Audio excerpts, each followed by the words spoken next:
కోరుకొని అతనికి రైతు బంధు వచ్చే విధంగా పరిస్థితి కూడా మీరందరూ కూడా అసెంబ్లీలోనే చూశారు. ఇవన్నీ కూడా ఇవాళ ప్రజలు గమనిస్తూ ఉన్నారు. ఎన్ని అబద్ధాలు ఆడినో ఇవాళ అందరూ ప్రజలు గమనిస్తున్నారు.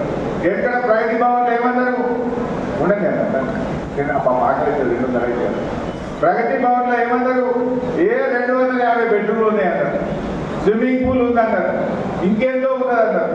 మొన్న అసెంబ్లీలో పట్టుకొని అడిగిన బట్టి విక్రమార్క నాగా బట్టి విక్రమార్క గారు నువ్వే పోయి ఉంటున్నావు కదా ప్రగతి భవన్లో, మరి ఎన్ని రూములు ఉన్నాయో చెప్పవా ఇప్పుడు ప్రజలకు అసెంబ్లీలో చెప్పు అని అడిగినారు. స్విమ్మింగ్ పూల్ ఉన్నదేమో ఇప్పుడు చెప్పవా అన్నారు. తలకాయ ఇండికేషన్ తప్ప ఒక్క మాట చెప్తున్నా నోరుతలేదు. అంటే అన్ని జూటా మాటలు చెప్పింది. మన దావోస్ లో కేసీఆర్ గారు దావోస్ లో అద్భుతంగా పెట్టుబడులు తెస్తే అప్పుడు ఇదే కాంగ్రెస్ వాళ్ళు ఏమన్నారంటే దావోస్ దండిగా ఇది పైసలు ఖరాబ్ అవుతుంది, ఇదంతా ఖర్చు పెడుతున్నారు, ఇది దండిగా మరి మీరెందుకు పోయిండ్రు ఇప్పుడు ఇది కూడా దండిగా. నేను ఉత్తమ్ కుమార్ రెడ్డి గారికి సమాధానం చెప్పాలి. ఆనాడు పిసిసి అధ్యక్షుడిగా మాట్లాడిండు, ఇవాళ దీనికి సమాధానం చెప్పాలా వద్దా? ఇవాళ పెద్ద పెద్ద మాటలు బీజేపీలతో మేము కొట్లాడతాం, ఎడగొట్టాడి. ఇవాళ బీజేపీలను ఓడగొట్టింది ఎవరు? బండి సంజయ్ ఓడగొట్టింది బీఆర్ఎస్ పార్టీ, అరవింద్ ఓడగొట్టింది బీఆర్ఎస్ పార్టీ, ఆదిలాబాద్ లో బాబురావు ఎంపీని ఓడగొట్టింది బీఆర్ఎస్ పార్టీ, ఈటల రాజేందర్ గారిని ఓడగొట్టింది బీఆర్ఎస్ పార్టీ, రఘునందన్ రావు ఓడగొట్టింది బీఆర్ఎస్ పార్టీ. అసలు బీజేపీతో కొట్లాడింది బీఆర్ఎస్ పార్టీ కదా. गंदा बात फैलाते जा रहे लोग। कौन हराया बीजेपी को? बीआरएस पार्टी ने हराया। वो बीजेपी का गवर्नर साहबा जो बिल असेंबली में पास करके अपन भिजाए वो पूरा बिलों को रोके रखा। अब कांग्रेस आने के बाद पूरा पास कर दे रहा। अब कौन किससे मिल गया? जब क्यों रोके अब क्यों पास हो रहा बिल? मालूम नहीं हो रहा क्या? हाँ, अब अदानी भी आ गए। मेरा भाई अदानी का याद कर रहा। कल सुबह राहुल गांधी నిన్న ఉదయం రాహుల్ గాంధీ గారు అక్కడ మాట్లాడిండు. నార్త్ ఈస్టర్న్ స్టేట్స్ లో బస్సు యాత్రలో మాట్లాడిండు. ఈ దేశం ఇద్దరు వ్యక్తుల చేతుల్లో ఉన్నది. అదానీ అంబానీ చేతుల్లో ఈ దేశం ఉన్నది. ఈ రెండు వ్యక్తుల చేతుల్లో 500 కంపెనీలు ఉన్నాయి. అదానీ అవినీతి వెనుక ప్రధాని ఉన్నాడు అని అక్కడనేమో రాహుల్ గాంధీ మాట్లాడారు. పొద్దుగాల రాహుల్ గాంధీ అదానీ అవినీతి పరుడు, అదానీ అవినీతి వెనుక ప్రధాని ఉన్నాడని పొద్దుగాల రాహుల్ గాంధీ మాట్లాడితే పొద్దుకేమో రేవంత్ రెడ్డి పోయి అదానీని అందించుకుంటాడు. మరి ఇప్పుడు ఈ రేవంత్ రెడ్డిది కరెక్టా, రాహుల్ గాంధీది కరెక్టా? ఆయనేమో అవినీతి పరుడు అంటాడు, ఈయనేమో అందించుకుంటాడు. ఈయన పోయి 12,200 కోట్లకు నేను అగ్రిమెంట్ చేసుకుంటున్నాను షేక్ హ్యాండ్ ఇచ్చుకుంటాడు. మరి ఇప్పుడు ఇవాళ ఏంటనేది మనకు అర్థమైతలేదా? ఇలా బీజేపీ లాంటి మతశత్వ శక్తుల మీద పోరాడింది బీఆర్ఎస్ పార్టీ, సెక్యులరిజాన్ని కాపాడింది బీఆర్ఎస్ పార్టీ. సాక్షిగా నిరుద్యోగ వృత్తి చెప్పలేదని ఇవాళ చేతులు ఎత్తేసింది కాంగ్రెస్ పార్టీ. వాళ్ళ మేనిఫెస్టోలో ఉంది, వాళ్ళ ప్రియాంక గాంధీ గారు చెప్పినారు, కానీ అలా నేను చెప్పలేదు అని చెప్పి చేతులు ఎత్తేసే పరిస్థితి కూడా మీరందరూ కూడా అసెంబ్లీలోనే చూశారు. ఇవన్నీ కూడా ఇవాళ ప్రజలు గమనిస్తూ ఉంటారు. ఎన్ని అబద్ధాలు ఆడినో ఇవాళ అందరూ ప్రజలు గమనిస్తున్నారు. ఎక్కడ ప్రగతి భవన్ ఏమన్నారు? ప్రగతి భవన్ లో ఏమన్నారు?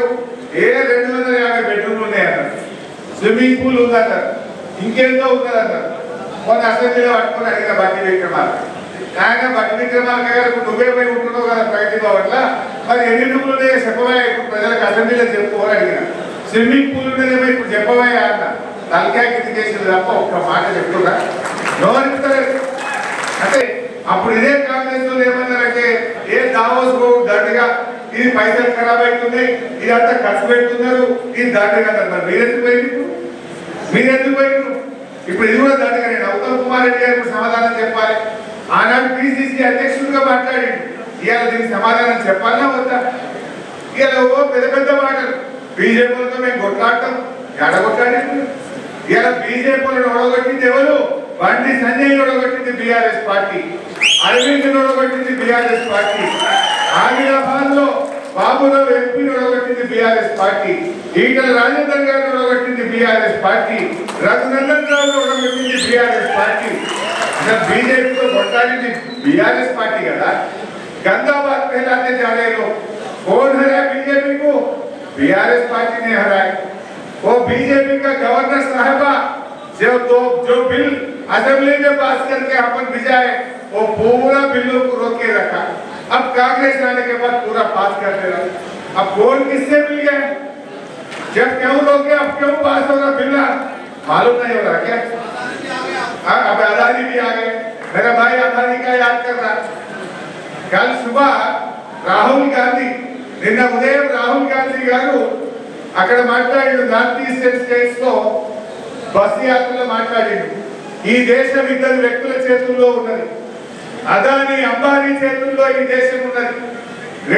ఈ రెండు వ్యక్తుల చేతుల్లో 500 కంపెనీలు ఉన్నాయి. అదాని అవినీతి వెనుక ప్రధాని ఉన్నాడు అని అక్కడనేమో రాహుల్ గాంధీ మాట్లాడారు. పొద్దుగాల రాహుల్ గాంధీ అదానిని అవినీతి పరుడు, అదాని అవినీతి వెనుక ప్రధాని ఉన్నాడని పొద్దుగాల రాహుల్ గాంధీ మాట్లాడితే కొద్దికేమో రేవంత్ రెడ్డి పోయి అదానిని అందించుకుంటాడు. మరి ఇప్పుడు ఈ రేవంత్ రెడ్డిని కరెక్టా, రాహుల్ గాంధీని కరెక్టా? ఆయనేమో అవినీతి పరుడు అంటాడు, ఈయనేమో అందించుకుంటాడు. ఈయన పోయి 12,200 కోట్లకు నేను అగ్రిమెంట్ చేసుకుంటున్నాను షేక్ హ్యాండ్ ఇచ్చుకుంటాడు. మరి ఇప్పుడు ఇవాళ ఏంటనేది మనకు అర్థమైతలేదా? ఇలా బీజేపీ లాంటి మతసత్వ శక్తుల మీద పోరాడింది బీఆర్ఎస్ పార్టీ, సెక్యులరిజాన్ని కాపాడింది బీఆర్ఎస్ పార్టీ, అభివృద్ధిలో ముందుకు పోయింది బీఆర్ఎస్ పార్టీ. కాంగ్రెస్ వాళ్ళు ఏమే బీజేపీతో కొట్లాడమన్నారు.